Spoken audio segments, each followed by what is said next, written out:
They made us stand in straight lines, which immediately doomed the exercise once the humans arrived. Someone shuffled, someone leaned, someone whispered that the floor lighting looked like it was judging them personally. I tried to stand correctly for about 12 seconds before my knees reminded me that I was not, in fact, a ceremonial species. The hall was vast, layered with gravity-adjusted platforms and floating sigils that tracked rank, lineage, and social weight. The aliens barely moved. Their stillness felt rehearsed, as if motion itself required permission. She sat beside me as if it meant nothing. No guards announced her. No symbols rearranged themselves in panic. She simply took the empty seat, folded her hands, and glanced forward. If not for the long ears sweeping back along her hairline, I would have assumed she was human. Tired eyes, faint smile, the posture of someone who had learned patience the hard way. I nodded politely, the way you do when someone sits too close on public transport. She nodded back. Somewhere behind us, a protocol officer inhaled sharply and then decided against screaming. "This is either very important," I whispered, "or very boring." She hid a smile behind her fingers. "Both," she said. Her accent was careful, like she'd learned our language from people who argued a lot. "Ceremonies thrive on boredom. It keeps the participants obedient." "I knew it," I said. "Same reason our meetings have PowerPoint." Her ears twitched. That seemed significant, though I didn't know why yet. The hall quieted further as the air shifted. The gravity adjusted by a fraction, enough to tell everyone that someone important had entered. Rank symbols brightened. A low harmonic hum rolled through the chamber, vibrating in my ribs. Even the humans straightened, which should have been terrifying to the locals. The woman beside me didn't move. She only breathed out slowly, as if preparing for bad weather. Her mother stepped forward. I didn't know she was her mother at first. I just knew that everyone else reacted like their internal organs had filed a complaint. The figure at the center platform was tall, severe, her presence sharp enough to cut silence into neat pieces. Symbols clustered around her like obedient thoughts. Authority radiated off her in controlled waves. A human behind me whispered, "Wow," in the same tone usually reserved for natural disasters. The woman beside me finally shifted. She stood when everyone else did, smoothing her clothing, long ears lifting slightly. I caught the resemblance then, not in the face, but in the gravity of stillness, the way power settled differently around them. My stomach dropped. "Oh," I muttered, "you're related." She glanced at me, eyes bright with something that might have been amusement or terror. "Unfortunately," she said. The mother's gaze swept the room and landed on her daughter instantly, like a targeting system that had never needed calibration. The murmurs died. Even the air seemed to wait. This was the moment everyone had rehearsed for generations deep.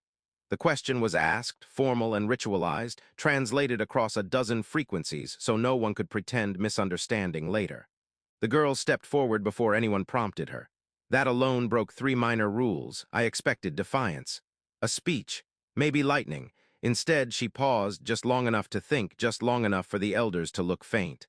I found myself holding my breath without knowing why. She answered simply, honestly, without raising her voice.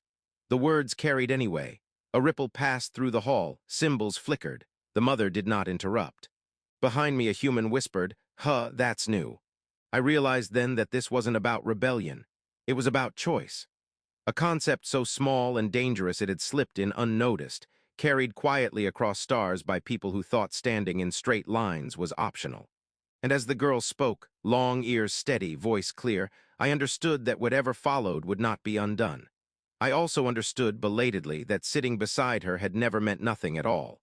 No one clapped. In a culture where applause meant agreement, and agreement meant allegiance, silence was safer. The girl's answer hung in the air anyway, stubborn as a software bug no one wanted to acknowledge. The symbols around the central platform flickered again, briefly showing conflicting readings, like they couldn't decide whether tradition had just been honored or fatally wounded. Her mother looked at her for a long moment. Long enough that I started calculating whether holding my breath counted as a cultural offense. Around us, humans did what humans do under pressure. One coughed, another shifted their weight, a third quietly bet someone 5 credits that this was going to end with lasers. It did not, which in retrospect was almost disappointing. "Interesting," the mother said at last. It was not a compliment. It was not a threat. It was the sort of word that caused entire academic fields to form overnight. The girl did not lower her eyes. That alone sent a tremor through the observers' gallery. Lowering your gaze here meant submission, respect, survival. Not lowering it meant, well, no one was entirely sure because it wasn't done.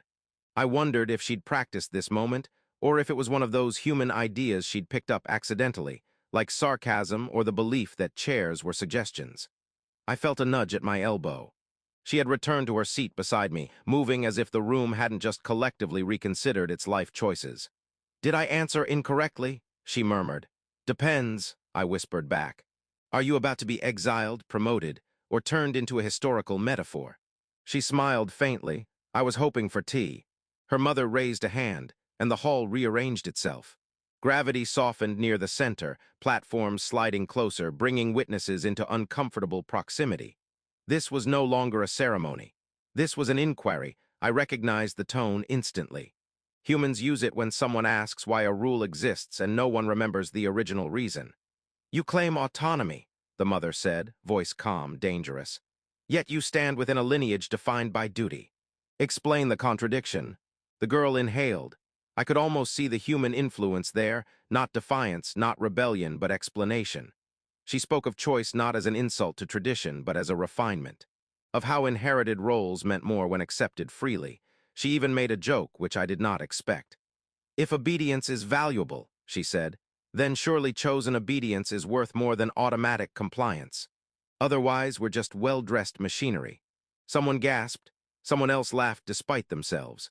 A human diplomat actually choked on their own tongue and had to be assisted by a medical drone, which only added to the surreal atmosphere.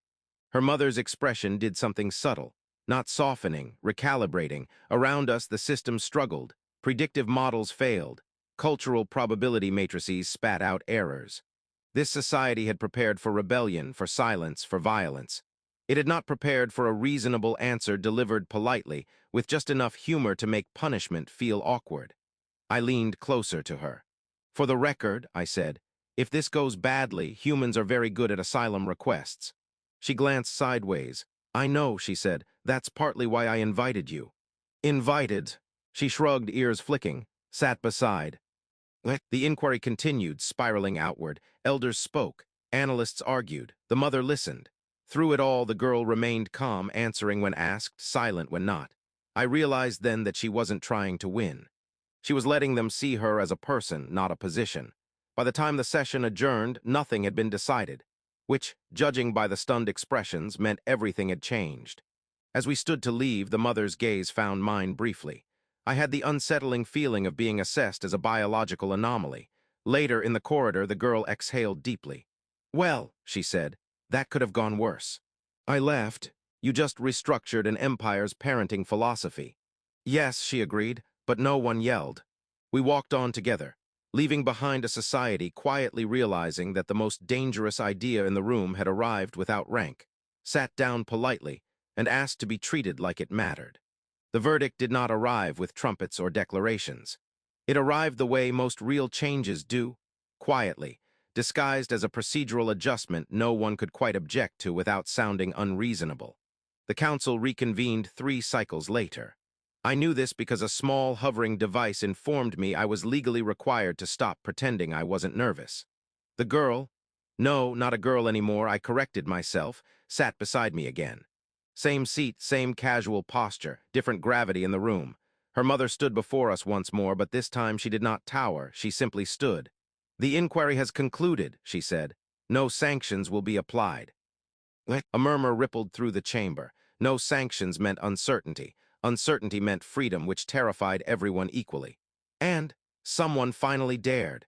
And, the mother continued, the doctrine of inherited obligation will undergo revision. I felt my eyebrows attempt to leave my face. The girl closed her eyes briefly, like someone accepting a long-overdue apology.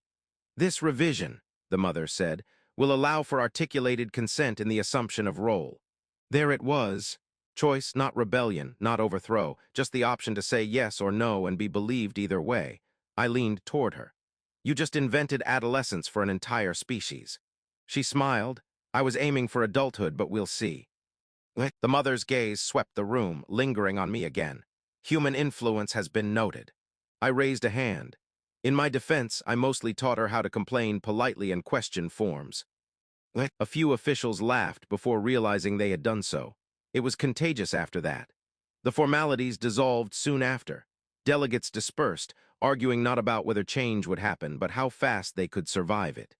In the corridor, she stopped and turned to me. "I chose," she said. I nodded. "That's usually how it starts." "No," she said softly. "I chose myself, and they listened." We walked toward the viewport, overlooking the docking ring. Ships moved in practiced patterns, still following rules, just now with the faint possibility that those rules might be rewritten by the people inside them. "What about you?" I asked. "What happens now?"